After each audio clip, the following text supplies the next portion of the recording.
പുതിയ സർക്കാരിന്റെ ധനകാര്യ സ്റ്റാറ്റസ് റിപ്പോർട്ടിലുള്ളത് വസ്തുതാ വിരുദ്ധമായ കാര്യങ്ങളെന്ന് പ്രതിപക്ഷ നേതാവ് പിണറായി വിജയൻ. 10 വർഷം കൊണ്ട് ബാധ്യതകൾ വർദ്ധിച്ചുവെന്നാണ് പുതിയ സർക്കാർ പറഞ്ഞത്. അതിന്റെ യാഥാർത്ഥ്യം പരിശോധിക്കേണ്ടതുണ്ടെന്നും പിണറായി വിജയൻ പറഞ്ഞു. UDF സർക്കാരിന്റെ ധവളപത്രത്തിനെതിരെ AKG പഠന ഗവേഷണ കേന്ദ്രം തയ്യാറാക്കിയ വസ്തുതകളുടെ ധവളപത്രം പ്രകാശനം ചെയ്ത് സംസാരിക്കുകയായിരുന്നു പിണറായി വിജയൻ. 5 വർഷ കാലയളവിൽ തനത് നികുതി വരുമാനം ഇരട്ടിയായി വർദ്ധിപ്പിക്കാൻ നമുക്ക് കഴിഞ്ഞിട്ടുണ്ട്. GST ഘടനയിൽ വന്ന മാറ്റങ്ങൾ, അതോടൊപ്പം അഖിലേന്ത്യാ തലത്തിലുണ്ടായ ബോധപൂർവമായ പോരായ്മകൾ, ഇതൊക്കെ നമ്മുടെ സംസ്ഥാനത്തിൻ്റെ നികുതി വരുമാനത്തെ പ്രതികൂലമായി ബാധിക്കുകയുണ്ടായി. ഇതെല്ലാം കഴിഞ്ഞ സംസ്ഥാന സർക്കാരിൻ്റെ തലയിൽ കെട്ടിവെക്കാനുള്ള ബോധപൂർവമായ ശ്രമമാണ് സംസ്ഥാന സർക്കാർ നടത്തുന്നത്. മറ്റൊരു വ്യാപകമായ പ്രചരണം, 1,00,000 കോടിക്ക് മുകളിൽ കുടിശ്ശിക വന്നിരിക്കുന്നു, അത് കൊടുക്കാനുള്ള ബാധ്യതയുണ്ട്. ഇത് വ്യാപകമായി പ്രചരിപ്പിച്ചിരുന്നു. പക്ഷേ പരിശോധിച്ചാൽ കാണാൻ കഴിയുക, ഇതിനെ സാധൂകരിക്കുന്ന കണക്കുകൾ അവതരിപ്പിക്കാൻ സംസ്ഥാന സർക്കാരിന് കഴിഞ്ഞിട്ടില്ല. വിവരങ്ങളുമായി അഞ്ജു എസ് പാലൻ കൂടി ചേരുന്നുണ്ട്. അഞ്ജു, ഈ പുതിയ സർക്കാരിന്റെ ധനകാര്യ സ്റ്റാറ്റസ് റിപ്പോർട്ടിലുള്ളത് വസ്തുതാവിരുദ്ധമായ കാര്യങ്ങളാണെന്നാണ് പ്രതിപക്ഷ നേതാവ് അടക്കം വലിയ രീതിയിലുള്ള വിമർശനം ഉന്നയിക്കുന്നത്. മാത്രമല്ല, ഈ 10 വർഷക്കാലം കൊണ്ട് ബാധ്യതകൾ വർദ്ധിച്ചുവെന്നാണ് ഈ സർക്കാരിനെ പഴിചാരുന്ന ഒരു രീതിയാണ് ആദ്യം മുതലേ UDF സർക്കാരിനുണ്ടായത്. അതിന്റെ യാഥാർത്ഥ്യം അടക്കം പരിശോധിക്കണമെന്നാണ് ഇപ്പോൾ പിണറായി വിജയൻ പറയുന്നത്. കൂടുതൽ വിവരങ്ങൾ. ഈ പുതിയ സർക്കാർ, അതായത് UDF സർക്കാർ അധികാരത്തിലേറിയപ്പോഴായിരുന്നു ഒരു ധവളപത്രം, കഴിഞ്ഞ സർക്കാരിൻ്റെ കാലത്ത് ധനസ്ഥിതികളൊക്കെ വെച്ചുകൊണ്ട് ഒരു ധവളപത്രം പുറത്തിറക്കിയത്. ധവളപത്രം പുറത്തിറക്കിയതിന് പിന്നാലെ വലിയ തരത്തിലുള്ള വിവാദങ്ങളും ആരോപണങ്ങളും ഒക്കെ ഉയർന്നു വന്നിരുന്നു. അതിൽ പല കാര്യങ്ങളും വ്യാജമാണെന്നടക്കം പറഞ്ഞുകൊണ്ട് വലിയ വിമർശനങ്ങളായിരുന്നു ഉയർന്നു വന്നത്. അതിൻ്റെ അടിസ്ഥാനത്തിൽ തന്നെയാണ് CPM ഒരു ബദൽ പത്രം ഇപ്പോൾ പുറത്തിറക്കിയിരിക്കുന്നത്. വസ്തുതകളുടെ ധവളപത്രം എന്നാണ് ഇതിന് പേരിട്ടിരിക്കുന്നത്. AKG പഠന ഗവേഷണ കേന്ദ്രമാണ് ഇത്തരത്തിൽ ഒരു ബദൽ പത്രം ഇന്ന് പുറത്തിറക്കിയത്. അതിൻ്റെ പ്രകാശന ചടങ്ങായിരുന്നു അതിലെ വാക്കുകളാണ് നമ്മളിപ്പോൾ കേട്ടത്.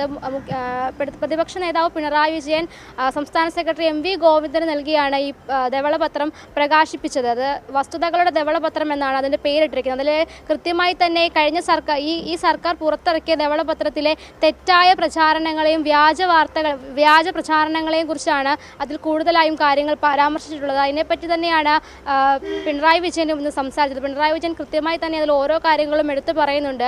അദ്ദേഹം എടുത്തു പറഞ്ഞൊരു കാര്യം ഈ ബാധ്യതയെ പറ്റിയാണ്. സംസ്ഥാനത്തിന് വലിയ രീതിയിൽ കടബാധ്യത അടക്കം ഉണ്ടാക്കി വെച്ചിട്ടാണ് കഴിഞ്ഞ സർക്കാർ LDF സർക്കാർ പോയതെന്നാണ് UDF സർക്കാരിൻ്റെ ധവളപത്രത്തിൽ VD സതീശൻ വ്യക്തമാക്കിയിരുന്നത്. പക്ഷേ അത് ശരിയായിട്ടുള്ള ഒരു വസ്തുതയല്ല. അതായത് ഈ ഉമ്മൻചാണ്ടിയുടെ ഭരണകാലത്ത് 2011 മുതൽ 16 കാലഘട്ടത്ത് 2016 വരെ സംസ്ഥാനത്തിൻ്റെ കടബാധ്യത എന്ന് പറയുന്നത് 1.93 ആയിരുന്നു. പക്ഷേ പുതിയ LDF സർക്കാരിൻ്റെ ആദ്യ ടേമിൽ പോലും അത് കൂടിയിട്ടില്ല, അത് കുറയുന്ന ഒരു സ്ഥിതിവിശേഷമായിരുന്നു ഉണ്ടായത്. 1.86 കുറച്ചുകൊണ്ട് വരാനാണ് LDF സർക്കാരിന് കഴിഞ്ഞത്. ഇത്തരത്തിൽ ഈ 10 വർഷം കൊണ്ടും കടബാധ്യതയിൽ ഒരു കയറ്റം LDF സർക്കാർ ഉണ്ടാക്കിയിട്ടില്ല എന്ന യാഥാർത്ഥ്യം ഇരിക്കുകയാണ് ഈ ധവളപത്രത്തിൽ UDF ഇത്തരത്തിൽ വ്യാജ പ്രചാരണങ്ങൾ നടത്തുന്നു എന്ന കാര്യം ഇന്ന് പിണറായി വിജയൻ വ്യക്തമാക്കുകയുണ്ടായത്. അതുകൂടാതെ മറ്റൊരു കാര്യം എന്ന് പറയുന്നത് ഈ നികുതി പിരിവിലൊക്കെ വലിയ കെടുകാര്യസ്ഥതയുണ്ട് എന്നുള്ള കാര്യങ്ങളൊക്കെയാണ് ഈ ധവളപത്രത്തിൽ UDF വ്യക്തമാക്കിയത്. പക്ഷേ അതിൽ വസ്തുതകളില്ല. അത് വസ്തുതാവിരുദ്ധമായി അതിനകത്ത് ഏറ്റവും എടുത്തു പറയേണ്ട ഒരു കാര്യം എന്ന് പറയുന്നത് കേന്ദ്രത്തിൻ്റെ നികുതി പരിഷ്കരണങ്ങളാണ് ഏറ്റവും കൂടുതൽ സംസ്ഥാനത്തെ ബുദ്ധിമുട്ടിലാഴ്ത്തിയത്. ഇക്കാര്യങ്ങളൊന്നും പരാമർശിക്കാതെയായിരുന്നു UDFിൻ്റെ ധവളപത്രം പുറത്തിറക്കിയത്. അത്തരത്തിൽ UDF കേന്ദ്രത്തിനെ തഴുകുന്ന ഒരു സമീപനമായിരുന്നു ധവളപത്രം പുറത്തിറക്കിയ സമയത്ത് കാണിച്ചത്.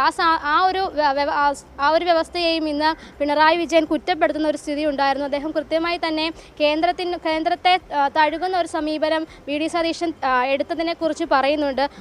മറ്റൊരു കാര്യമെന്ന് പറയുന്നത് ഈ കടത്തെ പറ്റിയിട്ടാണ്. സംസ്ഥാന സർക്കാർ 5 ലക്ഷം കോടിയിലധികം കടം ഉണ്ടാക്കി വെച്ചിട്ടാണ് പോയതെന്നാണ് UDFിൻ്റെ ധവളപത്രത്തിൽ പറഞ്ഞത്. പക്ഷേ യാഥാർത്ഥ്യം എന്ന് നോക്കിയാൽ 4 ലക്ഷം കോടിയിലും താഴെ മാത്രമാണ് സംസ്ഥാനത്തിൻ്റെ കടബാധ്യത. അതിനെ കോട്ട് ചെയ്യാൻ വേണ്ടി അദ്ദേഹം ഒരു കാര്യം കൂടി പറഞ്ഞു. കഴിഞ്ഞ ദിവസം ഈ AGയുടെ ഒരു റിപ്പോർട്ട് വന്നിരുന്നു. ഈ കഴിഞ്ഞ ആഴ്ചയാണ് റിപ്പോർട്ട് വന്നത്. ഈ റിപ്പോർട്ട് പ്രകാരവും 4 ലക്ഷം കോടിയിൽ താഴെ മാത്രമാണ് സംസ്ഥാനത്തിൻ്റെ കടബാധ്യത എന്ന കാര്യം ആ റിപ്പോർട്ടിലുമുണ്ട്. ഇത്തരത്തിൽ വസ്തുതകൾ നിൽക്കെയാണ് UDFിൻ്റെ ധവളപത്രത്തിൽ വലിയ രീതിയിലുള്ള കള്ളത്തരങ്ങളും പൊള്ളത്തരങ്ങളും ഒക്കെ എടുത്തു കാണിച്ച ഒരു സ്ഥിതി വിശേഷം ഉണ്ടായത്. അതുപോലെ ഈ പൊതുമേഖലാ സ്ഥാപനങ്ങളെയൊക്കെ ഒന്നാകെ ഇല്ലാതാക്കുന്ന ഒരു സമീപനമാണ് ധവളപത്രത്തിൻ്റെ ഉണ്ടായിരുന്നത്. അക്കാര്യത്തെയും പിണറായി വിജയൻ പരാമർശിക്കുന്നുണ്ട്. ഈ ധാതു ഖനനത്തിലടക്കം സ്വകാര്യവൽക്കരണം കൊണ്ടുവരുന്നതോടുകൂടി തന്നെ സംസ്ഥാനത്തെ പൂർണ്ണമായിട്ടും സ്വകാര്യവൽക്കരിക്കുന്ന ഒരു നിലപാടാണ് UDF സർക്കാർ എടുക്കുന്നതെന്നുള്ള കാര്യം അദ്ദേഹം പറയുന്നുണ്ട്. ഏറ്റവും പ്രധാനമായി മറ്റൊരു കാര്യം എന്ന് പറയുന്നത് ഈ അഷ്വേർഡ് പെൻഷൻ സ്കീമിനെ അടക്കം അട്ടിമറിക്കാൻ ഒരു ശ്രമം ഈ UDF സർക്കാരിൻ്റെയും VD സതീശൻ്റെയും ഭാഗത്തുനിന്ന് ഉണ്ടാകുന്നുണ്ട്. അക്കാര്യം പിണറായി എടുത്തു പറയുകയുണ്ടായി. എന്തായാലും ഈ UDF സർക്കാർ പുറത്തിറക്കിയ ധവളപത്രത്തിലെ കള്ളത്തരങ്ങളെയും വ്യാജ പ്രചാരണങ്ങളെയും പൊളിച്ചെടുക്കുന്നത് തന്നെയാണ് ഈ CPM ഇപ്പോൾ പുറത്തിറക്കിയിരിക്കുന്ന ബദൽ പത്രം എന്ന് പറയുന്നത്. വസ്തുതകളുടെ ധവളപത്രം എന്നാണ് ഇതിൻ്റെ പേരിട്ടിരിക്കുന്നത്. അത് ജനങ്ങൾ അത് മനസ്സിലാക്കേണ്ട ഒരു കാര്യമാണ്. കാരണം UDF സർക്കാർ പറയുന്നതെല്ലാം കള്ളമാണ്. അത്തരത്തിലുള്ള കള്ളം ജനങ്ങൾക്ക് മനസ്സിലാക്കാൻ വേണ്ടിയാണ് CPM ഇത്തരത്തിലുള്ളൊരു ബദൽ പത്രം പുറത്തിറക്കിയിരിക്കുന്നത്. അതിനകത്താണ് യഥാർത്ഥത്തിലുള്ള യാഥാർത്ഥ്യങ്ങൾ ഉള്ളത് എന്ന കാര്യവും ഇന്ന് ഈ സമ്മേളനത്തിൽ ഈ പുസ്തക പ്രകാശന ചടങ്ങിൽ പ്രതിപക്ഷ നേതാവ് പിണറായി വിജയൻ വ്യക്തമാക്കിയുണ്ടാകുമോ?